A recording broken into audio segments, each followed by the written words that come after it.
Welcome everybody to Sports Culture, all things sports. It's Jay Banfo, and we got to talk about Week 4 of the NFL season.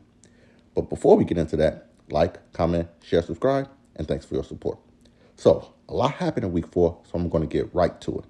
The Dallas Cowboys faced off against the Green Bay Packers on Sunday Night Football, and the biggest storyline out of that game was Michael Parsons making his return to Dallas. There was no tribute video, and if it wasn't for the NBC broadcast mentioning the trade every 2 minutes in the pre-show, you would have thought it was just a regular game.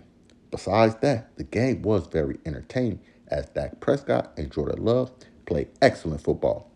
The only downside was that nobody won. The game ended in a tie as the Packers tied the game 40-40 at the end of overtime. Now, moving on to another entertaining game. Chicago Bears defeated the Las Vegas Raiders 25-24 as Josh Blackwell was able to block the potential game-winning field goal. This was one of those ugly type of wins the Bears usually lose, but on Sunday, they pulled off the impressive win. Caleb Williams was 22 of 37 for 212 yards passing with one touchdown and one interception. He did lead the game-winning drive and helped improve the Bears' record to 2-2. They're on a 2-game winning streak, and hopefully they can continue to build off of that. Now, we have good news and bad news for the New York Giants. The good news is that they beat the Los Angeles Chargers 21-18 as Jackson Dart made his season debut as the new quarterback. He played a solid game by throwing and running for a touchdown.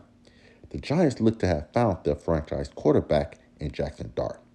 However, in that same game, they lost their star wide receiver, Malik Neighbors, to a torn ACL, which will sideline him for the remainder of the season. Hopefully, he can make a full recovery, and Giants can have a great quarterback-wide receiver duo for years to come. Next, we have the Philadelphia Eagles defeating the Tampa Bay Bucks 31-25. Despite the win, A.J. Brown shared some cryptic posts on the internet after his 2 reception for 7-yard performance. We're going to have to monitor A.J. Brown and the Eagles all season because if the star wide receiver feels like he's not getting the ball enough, it can cause drama in the locker room. Now, we got to discuss Lamar Jackson and the Baltimore Ravens. They got blown out by the Kansas City Chiefs 37-20. Not only did Lamar Jackson have a bad game, but he actually left the game in the third quarter due to a hamstring injury. Now, we don't know how serious the injury is, but if Lamar Jackson misses time because of it, we could basically write off the Ravens as championship contenders. They are 1-3 on the season and will have a tough road ahead in a competitive AFC.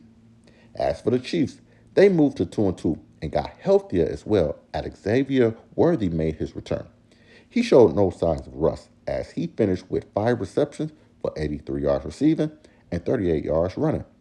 And lastly, the Cleveland Browns got blown out by the Detroit Lions 34-10. Joe Flacco had 2 more interceptions and now has a total of 6 on the season.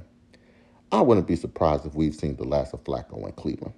The Browns are now 1-3, but the thing is, they actually have a dominant defense led by Myles Garrett. It's just a matter of time before we see Dillon Gabriel get an opportunity to start for the Browns. Don't be surprised if we see him start in Week 5.